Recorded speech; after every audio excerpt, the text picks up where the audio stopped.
भगवान बाबा हनुमान जी को प्रणाम। महान त्यागी बाबा जमदेव जी को प्रणाम। परमात्मा भगवत प्राप्ति के लिए निष्काम कर्म योग साधने के लिए परम पूज्य परमात्मा एक सेवक मंडल बालाघाट परिसर सुखवाई परिसर के अंतर्गत आज ग्राम धरवेली कटिंग टोला में परम पूज्य परमात्मा एक बाबा के सेवक पुत्राय शिव जी के निवास स्थान में एक भगवान की सात्विक चर्चा बैठक जारी। चर्चा बैठक में सृष्टि के विधाता स्वयं भगवान बाबा हनुमान जी उपस्थित है, आपको मेरा प्रणाम। उसी तरह हमारे सदगुरु महान त्यागी बाबा जिंदे जी उपस्थित है, आपको मेरा प्रणाम। आज के चर्चा बैठक के अध्यक्ष उपाध्यक्ष एवं संचालक महोदय जी उपस्थित है, आपको मेरा प्रणाम। सुरवई परिसर से पूज्य परमात्मा बाबा की सम्मानित कार्यकर्ता मशरम कार्यकर्ता जी उपस्थित है, आपको मेरा प्रणाम। उसी तरह नरारी टोला से बाबा के सेवक कार्यकर्ता जी ठाकरे जी उपस्थित है, आपको मेरा प्रणाम। उसी तरह हरवेली हीरापुर से परम पूज्य परमात्मा बाबा के सेवक कार्यकर्ता विशेष कार्यकर्ता जी उपस्थित है, आपको मेरा प्रणाम। चर्चा बैठक में उपस्थित बाबा के सभी सेवक सेविका उपस्थित है, आप सभी को मेरा नमस्कार। आज एक भगवान की चर्चा बैठक के माध्यम से मुझे संचालक जी ने बाबा की शिकवण पर विचार रखने को कहा है, जो मैं अपने शब्दों के माध्यम से विचार रख रही हूँ। भगवान बाबा हनुमान जी को प्रणाम, महंत त्यागी बाबा जिंदे जी को प्रणाम। परमात्मा एक धन्य है हमारे महंत त्यागी बाबा जिंदे जी, जिन्होंने त्याग और विश्वास से एक भगवान की प्राप्ति करके हम बाबा ने अपने तक सीमित न रखते हुए हम जैसे दुखी कष्टी मानव को हमारे बीच में एक सत्य मर्यादा प्रेम की जो आयती थाली सजा के दी है, उसे हमें कैसे ग्रहण करना, कैसे आचरण में लाना है, ये बाबा ने अपनी शिकवण के माध्यम से सुबह की विनंती और शाम की प्रार्थना दी है। अभी चर्चा बैठक के माध्यम से एक विचार आया था, सुबह की विनंती में हम क्या देते हैं। तो सुबह की विनंती जब हम करते हैं और भगवान को प्रणाम करके भगवान से वार्तालाप करते हैं, तब हम भगवान को सुबह की विनंती में बाबा के आदेशों का चलने का हम वचन देते हैं।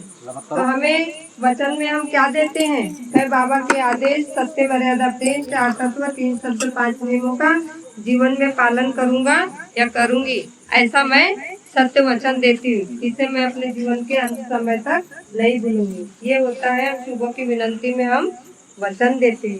चर्चा बैठक के माध्यम से बहुत अच्छे आज जो पूछा गया, बहुत अच्छे प्रश्न थे। और मैं आज चर्चा बैठक में जो कटिंग टोला में चर्चा बैठक हो रही है, आज मैं बहुत खुश हूँ कि आप लोगों में एकता है और चर्चा बैठक में आने से हमारी एकता दिखाई देती है।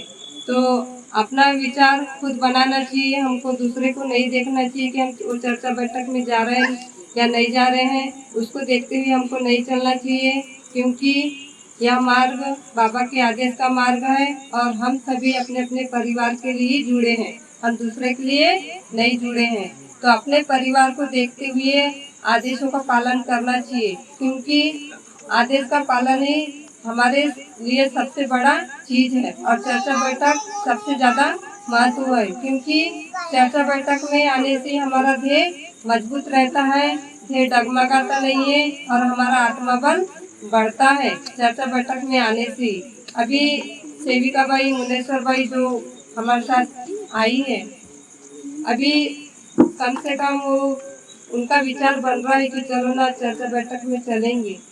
तो चर्चा बैठक में आने से उनका ध्येय मजबूत हुआ है, ताकि पहले वो 4 के बीच में खड़े होकर मतलब ऐसा थोड़ा डरती थी बोलने के लिए, लेकिन आज चर्चा बैठक में उन्हें खड़े करो तो बिल्कुल उनका डर भाग गया है। एक लक्ष्य, एक चित और एक मन से बहुत अच्छे से वो अपना सद्बुद्धि अनुसार विचार रख सकती है। तो ऐसे हमारा आत्मविश्वास बढ़ना चाहिए, क्योंकि अभी हमारे महान त्यागी बाबा जिंदे जी ने क्योंकि मानवता से ही चलने के लिए हमको सिखाया अपने शिकवण के माध्यम से, और मानवता कैसे चले, निष्काम भाव से सेवा करे, यही है मानवता की पहचान। तो सेवक सेविका अपना चर्चा बैठक में अच्छे अच्छे हम आत्मा अनुभव बताते हैं और हर एक सेवक सेविका एक दूसरे से हम सीखते हैं कि हमको चर्चा बैठक में खड़े होकर किस टाइप का बोलना चाहिए। यदि नए सेवक है तो नए सेवक लोग भी सीखते हैं इसमें कि चर्चा बैठक में जब हमको खड़े करते हैं तो हमको कैसा प्रणाम करना चाहिए। जो मार्ग को स्वीकार करने आते हैं तो वो लोग को भी सीखने मिलता है। आज सेविका भाई जो अभी मार्ग स्वीकार नहीं किए हैं और वो चर्चा बैठक में आए हैं, बरोबर उनका ध्येय मजबूत बनेगा और वो मार्ग को स्वीकार करेंगी। तो ऐसे अपने आत्मविश्वास को बढ़ाना चाहिए, क्योंकि अभी समय बहुत कम है और हमारे बीच में कार्यकर्ता जी भी उपस्थित है, वो भी अपने विचार रखेंगे। ऐसे में आपसे आग्रह की विनंती करती हूँ और अपने शब्द को यही विराम देते हुए सभी से नमस्कार। नमस्कार जी, बहुत बहुत धन्यवाद। विचारों में भी जिला परिषद से साकार करता भाई गोरे भाई, जिन्होंने बहुत अच्छे विचारों से हम सभी सेवक सेविकाओं को अवगत कराए। ऐसे ही विचारों पर विचार करना चाहिए और आचरण में लाना चाहिए। मैं आपका समस्त सेवक सेविकाओं की ओर से धन्यवाद करता हूँ, बहुत बहुत धन्यवाद। उस पर विचार रखेंगे, इसी में आपसे आग्रह की विनती करता हूँ। भगवान बाबा हनुमान जी को प्रणाम, महान त्यागी बाबा धूमदेव जी को प्रणाम। परमात्मा एक। आज की चर्चा बैठक के संचालक मोदी जी ने आत्मबल पूछी और आत्मबल के विचार भी इस प्रकार है। भगवान बाबा हनुमान जी को प्रणाम, महान त्यागी बाबा धूमदेव जी को प्रणाम। परमात्मा एक। हे सेवक, मैं भगवान हूँ, तू मानव है। मैं जानता हूँ मानव यह बेईमान है, उनमें से तू एक मानव है। भले ही तूने मुझे प्राप्त किया, मैं भगवान हूँ। मैं मानव पर कदापि विश्वास नहीं करता। महान त्यागी बाबा धूमदेव जी जब विदे मग्न हुए थे तो बाबा के कानों पर बेईमान शब्द सुनाई पड़ा। बाबा विचारी थे। बाबा ने विचार किए कि मुझे भगवान ने बेईमान क्यों कहा। बाबा विचार किए और विचार करते हुए बाबा को याद आया कि भगवान को मैंने अपना ईमान नहीं दिया। ईमान ही भगवान है, भगवान ही ईमान है, ऐसा जाहिर हुआ बाबा को। और बाबा ने भगवान को अपना ईमान दिए और कहा कि मैं आज से मानव को निष्काम भाव से सेवा करूं, निष्काम भाव से एक भगवान के प्रति मानव को जगाने का कार्य करूंगा और सत्य सेवा करूंगा। यह बाबा ने अपना ईमान में वचन दिए और बाबा ने वचन दिए और वचन में परमात्मा एक, मरे या जिए भगवत नाम पर। यह बाबा ने भगवान को 2 वचन दिए और भगवान ने फिर बाबा को 2 वचन दिए, दुखदारी दूर करते हुए उद्धार और इच्छा अनुसार भोजन। ऐसे बाबा के 2 वचन और भगवान के 2 वचन, ऐसे आत्मबोध के माध्यम से यह 4 तत्वों की प्राप्ति हुई है, जो हम शाम की प्रार्थना में कहते हैं। इतना करके मैं अपने शब्द को यही विराम देती हूँ। सभी से नमस्कार देती हूँ। नमस्कार। अभी विचारों में थी बाबा की सेविका मगधरा से राउत भाई, जिन्होंने आत्मबल बताया और उस पर विचार रखे। मैं उपस्थित सभी शिक्षकों की ओर से आपका धन्यवाद करता हूँ। भगवान बाबा हनुमान जी को प्रणाम, महान त्यागी बाबा धूमदेव जी को प्रणाम। परमात्मा एक। आज के संचालक मोदी जी ने विषय की चौथा तत्व 5 नियम में चौथा नियम बताना और उस पर विचार भी इस प्रकार है। भगवान बाबा हनुमान जी को प्रणाम, महान त्यागी बाबा धूमदेव जी को प्रणाम। परमात्मा एक। जीवन में चलने के लिए, गृहस्थी उस स्तर पर लाने के लिए, मानविक जीवन के अनेक उद्देश्य सफल करने के लिए बाबा ने 5 नियम बताए। इसमें से चौथा नियम है अपने परिवार सेवकों में एकता कायम करना। धन्य हमारे महान त्यागी बाबा धूमदेव जी, जिन्होंने एक कठिन परिश्रम करके त्याग विश्वास से भगवत की प्राप्ति की और हमें 5 नियम दिए। जीवन ये 5 नियम से हमारी गृहस्थी उस स्तर पर आती है। इसे चौथा नियम है कि अपने परिवार सेवकों में एकता कायम करना। तो हमें अपने परिवार में एकता कायम करना चाहिए। अपने परिवार में सत्य, मर्यादा, प्रेम का आचरण करना चाहिए। हमें जो भी कार्य करना है घर पे, जैसे बच्चों को अच्छी शिक्षा देना है, प्लाट खरीदना है, शादी करना है, तो हमें सबसे पहले एकता कायम करना होगा अपने परिवार में। तब हम यानी कि सफल हो पाएगा जो भी कार्य करेंगे। तो हमें अपने परिवार में भी एकता रखना पड़ेगा और संयुक्त परिवार में भी और हमारे आस पड़ोस में भी।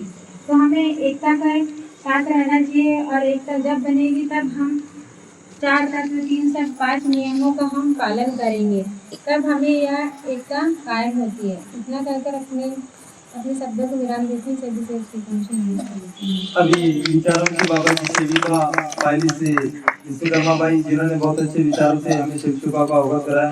मैं उपस्थित सभी शिक्षकों की ओर से आपका धन्यवाद करता हूँ।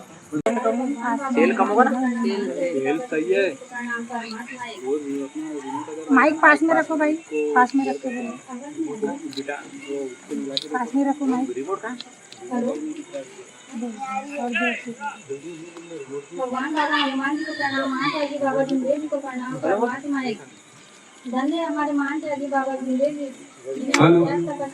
एक भगवान की प्राप्ति के अब हम जैसे दुखी कष्टी मानव को जगाने का कार्य किए। महात्मा जी बाबा भीमदेव जी ने हमारे सामने आईती थाली परोस के रख दी है। अब हमें इसी ग्रहण कैसा करना है कि हमें जानने की गर्ज है। जब हम मार्ग में नहीं थे तो हम पंडा पुजारी और कई डॉक्टर उपचार करवाते थे, लेकिन धन्य हमारे महात्मा जी बाबा भीमदेव जी जिस दिन से हम मार्ग में मिले तब से हमारा अंधविश्वास अंधश्रद्धा सब बंद हो गया, क्योंकि हम जानते हैं कि भगवान हमारे पास है। हम जहाँ जाएंगे वहाँ भगवान हमारे साथ चलेंगे, लेकिन हमें उसके लिए 4 तत्व 3 शब्द 5 नियम का पालन करना पड़ेगा, तब भगवान हमारे पास 24 घंटे रहेंगे।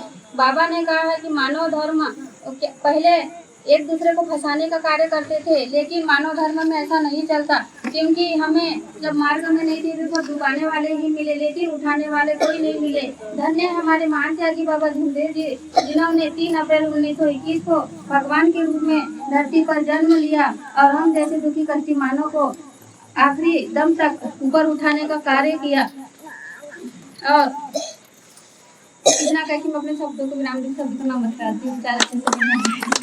अभी विचारों की बाबा की सेविका दमाए भाई, तो किस प्रकार से हमारे मानते की बाबा भीमदेव जी ने मानवता में रहकर हम दुखी कष्टी मानव को निष्काम भाव से जो एक भगवान के प्रति जगाने का कार्य किया, क्योंकि जो हम सत्यनिष्ठा ईमानदारी से और दया निष्ठा भावना से हम मानव की सत्य सेवा करते हैं और कोई स्वार्थ न रखते हुए निष्काम भाव से सेवा करना मानव की मानवता कहलाती है। तो बहुत बहुत धन्यवाद सेविका भाई। उसी क्रम में कार्य चालू है और अपने मतलब रिश्तेदार भाई बहन क्या जाते हैं सेविका वाले को भी जाएंगे, तो कार्य चालू है तो वहाँ तो रुकना नहीं होता। लेकिन हम जो सेवक सेविका जाते हैं तो हमें विनती प्रार्थना किस प्रकार से करना चाहिए। भगवान बाबा हनुमान जी को प्रणाम, महात्मा जी बाबा भीमदेव जी को प्रणाम, परमात्मा एक। आज की एक भगवान की चर्चा बैठक की संचालक मोदी जी ने पूछी है, यदि हम कहीं जैसे कहीं गाँव गए या रुकना नहीं हुआ, यदि रुकना भी हुआ तो हमें विनती प्रार्थना कैसे करना चाहिए। इस प्रकार भगवान बाबा हनुमान जी को प्रणाम, महात्मा जी बाबा भीमदेव जी को प्रणाम, परमात्मा एक। यदि हम वहाँ गए तो हमें विनती प्रार्थना भी करना रहा तो हमें धेगी अगरबत्ती और प्रेम का कपूर आत्मा की जोत जलाकर करना चाहिए। नमस्कार। अभी जैसे कि सादे कार्य में है और त्यागी सेवक है तो माला जाप भी करना पड़ता है। माला जाप यदि करना, त्यागी सेवक है तो माला जाप अपने उंगली से भी 108 बार उंगली से गिनकर कर सकते हैं। जो अपनी उंगली की रेखा 3 रेखा होती है, उसको हम 3 बार मतलब 12 हो जाती 4 उंगली में, तो उसको 9 बार गिन के ऐसा विनती प्रार्थना कर सकते। बहुत बहुत धन्यवाद शिविका भाई। उसी क्रम में चर्चा बैठक को आगे बढ़ाते हुए बाबा भीमदेव जी को प्रणाम, परमात्मा भगवान बाबा हनुमान जी को प्रणाम, मानते हैं कि बाबा भीमदेव जी को प्रणाम, परमात्मा। आज की बैठक के संचालक महोदय जी ने मुझे पूछे 5वां नियम, और यह नियम कब से लागू हुआ था, जो मैं अपने शब्दों द्वारा बता रहा हूँ। भगवान बाबा हनुमान जी को प्रणाम, मानते हैं कि बाबा भीमदेव जी को प्रणाम, परमात्मा। जीवन में चलने के लिए गृहस्थी स्तर को लाने के लिए मानवीय जीवन के अनेक उद्देश्य सफल करने के लिए बाबा ने 5 नियम बताए हैं, जिसमें से 5वां नियम है अपना परिवार मर्यादित रखना। इसके अलावा बाबा के आदेशों का समय समय पर पालन करना। मरे जिए भगत नाम पर, मरे जिए भगत नाम पर, मरे जिए भगत नाम। यह नियम सन 1984 से लागू है। नमस्कार। बहुत बहुत धन्यवाद जी।